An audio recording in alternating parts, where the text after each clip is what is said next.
At this point, it seems like everybody and their mother has weighed in on NFL Kansas City Chiefs kicker Harrison Butker's commencement speech at Benedictine College. And in case you missed it, here's part of that speech that has everyone talking. Because I think it is you, the women, who have had the most diabolical lies told to you. How many of you are sitting here now, about to cross this stage, and are thinking about all the promotions and titles you are going to get in your career? Some of you may go on to lead successful careers in the world, but I would venture to guess that the majority of you are most excited about your marriage and the children you will bring into this world. I can tell you that my beautiful wife, Isabel, would be the first to say that her life truly started when she began living her vocation as a wife and as a mother. I'm on this stage today and able to be the man I am because I have a wife who leans into her vocation. I'm beyond blessed with the many talents God has given me, but it cannot be overstated that all of my success is made possible because a girl I met in band class back in middle school would convert to the faith, become my wife, and embrace one of the most important titles of all, homemaker. Butker, whose mother is an accomplished physicist, had a very different message for the men in the room. Take a listen. To the gentlemen here today, part of what plagues our society is this lie that has been told to you that men are not necessary in the home or in our communities. As men, we set the tone of the culture, and when that is absent, disorder, dysfunction, and chaos set in. This absence of men in the home is what plays a large role in the violence we see all around the nation. Other countries do not have nearly the same absentee father rates as we find here in the US, and a correlation could be made in their drastically lower violence rates as well. Be unapologetic in your masculinity, fighting against the cultural emasculation of men. The NFL released a statement saying Butker gave the speech in his personal capacity and that they don't share his views. Conservatives online were quick to come to Butker's defense. Turning Point USA's Graham Allen, writing on X, quote, "Super Bowl champion Harrison Butker said nothing wrong. We need strong, courageous men to stand up and say what is right, just like Harrison." Outkick the Coverage's David Hookstad wrote, quote, "The people most outraged by Harrison Butker are likely blue-haired feminists who hate their lives and can't get a date. They're 38, living alone, and have cats for comfort. Ignore them, they have no power." But many others were outraged by his speech. One user commenting on his Instagram, quote, "You kick balls for a few minutes as a living. You do not get to talk about women's life choices. You do not get to look down on women. You do not get to belittle their hard-earned degrees and accomplishments. That whole speech screams insecurity." Another quoted Taylor Swift, writing, "The smallest man that ever lived." It was also interesting to see many people surprised by Whoopi Goldberg's take on this. Let's watch. Listen, I like when people say what they need to say. He's at a Catholic college. Yeah. He's a staunch Catholic. These are his beliefs, and he's welcome to them. I don't have to believe him. Right. I don't have to accept them. The ladies that were sitting in that audience do not have to accept him. The same way we want respect when Colin Kaepernick takes a knee. Right. We want to give respect to people whose ideas are different from ours. Well, it is certainly very rare that I agree with Whoopi Goldberg, but I do think the context here matters. He was giving this commencement address at a Catholic college, a traditional Catholic college. At that, the people in the audience cheered for him quite a bit. They applauded, apparently, according to the transcript, for 18 seconds after his line about women and his wife's choice to be a homemaker. And he got a standing ovation at the end of the address. So all of the people who are outraged about this were not obviously the intended audience for it. But that being said, I think what everyone is getting wrong about this speech is that they're accusing him of saying that all women need to make this choice to be a homemaker. He applauded the women in the audience on getting their degree, and he said that some of them were going to have successful careers, but that most of them were excited for marriage and children. And I think it's just an objective fact that most women, statistically, do want to have families. And according to the Institute for Family Studies, married mothers and married women are the happiest in society. So he's speaking to a fundamental truth about society here. He's not telling women what they have to do. He's simply offering some advice based on him and his wife's experience. And I don't think there's anything wrong with that. And I doubt that there were a bunch of women in the audience who were offended. Yeah, I think it's good that Whoopi Goldberg said, hey, people in the audience, you don't have to listen to him either. He's entitled to his opinion, but also everyone else is entitled to disagree with his opinion if they want to. And no one prevented him from, being a football player. I don't foresee that happening for Mr. Harrison Butker here. But we did see that kind of backlash for Colin Kaepernick. And so no one's trying to end his football career.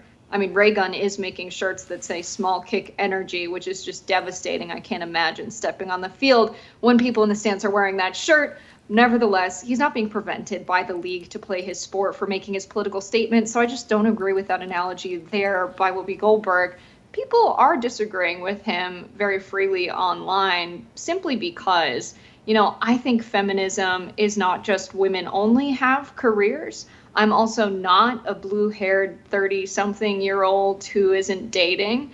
I don't think I fit that stereotype, but I still disagree with what he said. Feminism is when, women decide, I want to have a career.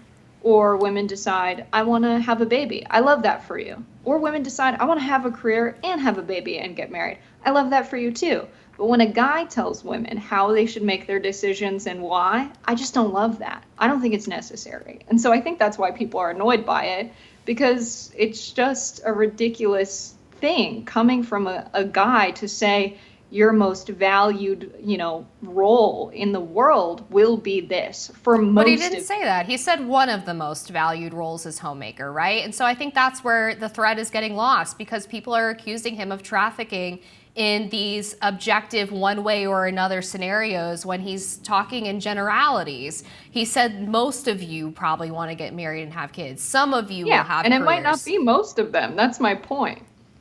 But I mean, as I said in my opener, the majority of women do want those things. So there's nothing wrong about what he said. And he's also, again, talking to a traditional Catholic school filled with women who most likely do want those things. The difference would be is that you're talking to, yes, an audience of women who have chosen career as a path. So to say that the majority of women at a college graduation, when college graduates make up a small fraction of society and most of the career women, you are talking to the people who have chosen career as a path. To want marriage and kids is not exclusive or more important or less important than getting married or having kids. And he didn't I think say that's that. what I take issue with. But he never said that having a career was less valuable than being a homemaker. He just said that he believed homemaker is one of the most valuable things a woman can do. And he never said that those women aren't allowed to have careers. And it's also not the case that just because they went to college that they're going to value their career as the most important thing in their life. Some of them very well may drop out of the workforce when they have children. 65% of women make that choice because they want to stay home with their kids. So again, I mean, he's just speaking to his experience and the broader societal trends that show women do want to stay home more than men do. They often choose to leave the workforce after they have kids, and most of them want to get married. And the dastardly lie that he's talking about was brought on by third wave feminism. And I know that feminism in its perfect definition doesn't say this, but in practice, in reality, third wave feminism told women that they should act like men in order to be empowered. They should value their career above all else. They should engage in hookup culture and have casual sex because that's viewed as empowering. I mean, if you just look at some of the modern feminist magazines, some of the articles that they write talking about how women are supposed to live and what's supposed to make them feel empowered, it's by behaving like men. I mean, there's so many women who we hear from nowadays who talk about the fact that they have waited too long to get married and have children, beyond the point that they're even able or capable of having children. We see these viral TikTok videos of 40-year-old women crying in their cars because they're being told that they're no longer fertile, that they don't have any eggs left, because they were sold the bill of goods that they could wait as long as they wanted to. They could focus on their career for as long as they wanted to and have as much corporate success as they wanted and still go back and have kids. And it turns out that that's just not true. And so, I mean, that's the disservice that he's talking about. The fact that if women do want those things, they have to make it a priority and they can't wait too long because that opportunity is going to dissipate pretty quickly. So he said directly, quote, "Some of you may go on to lead successful careers in the world, but I would venture to guess that the majority of you," and he is talking to a room full of college graduates, the majority of you are most excited about your marriage and the children you'll bring to this world. So I think saying you're most excited about this other thing at a time when women are celebrating a career accomplishment of getting a college degree, it's just an extremely poor taste. I don't care to hear it as a woman. And it's very clear that a lot of people don't care to hear it from this guy either. Saying one of the most important titles of all is homemaker, sure, it's an important title, but to remind everyone of this at a moment where they're graduating and tell them only some of you will lead to have successful careers, it's just very out of touch. It is a Catholic school, and he did go on to say in this speech that being a member of the LGBTQ plus community it's a deadly sin, that Pride has its own month. Yes, it's a Catholic school, but also the Pope has said he's cool with the gays. That's not so true. I do think he's even out of touch among global Catholics. That's not right. No, the Pope said that we are all called to love people even if they sin, but the Catholic Church does not accept gay marriage. They're not cool with the gays. This is a common just reframing of what the Pope said due to the constantly false reporting from mainstream media in the United States, often based on mistranslations because the Pope speaks in Latin. There is no official teaching in the Catholic Church, and certainly nothing that the Pope has said would suggest that the Catholic Church does not view LGBTQ sexual relations as a sin. That's just not true. Pope Francis formally approved letting Catholic priests bless same-sex couples. The Vatican announced this in December. Yeah, and so there's a misunderstanding about how that's reported. He's not allowed to bless the behavior. If a same-sex couple is engaging in homosexual relations, they are not allowed to bless that behavior. They can individually bless people who are in same-sex couples if they are not aware of what they're engaging in. So, I mean, there's like all of these things that people report about the Catholic Church and what the Pope says that are just fundamentally not accurate. And it's actually infuriating because our media here gets it so wrong repeatedly. They don't understand Catholic theology. They don't care to actually read the full statements that the Pope puts out, and then they speak as if they're experts on the subject. And so it's just something that really bothers me because it gives this false perception of what the faith is. And I apologize we don't have more time on this segment, but we're gonna take a break. We're gonna be back with more Rising after this.